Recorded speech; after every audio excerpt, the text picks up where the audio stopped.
Hallelujah, hallelujah. I invite you to come and join us on Tongues of Fire this Saturday.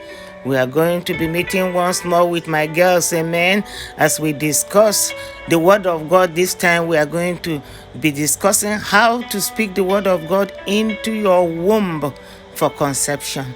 We've been dealing seriously with the Word of God in our group, and I thought it would be something wonderful for us to discuss how we speak the Word of God into our womb for conception.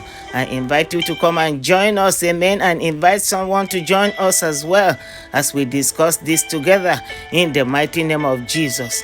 How do you speak the Word of God into your womb to get your pregnancy? Come and join me as a woman who has used the Word of God to help so many people. You will learn quite a lot. We look forward to welcoming you in our midst in the name of Jesus.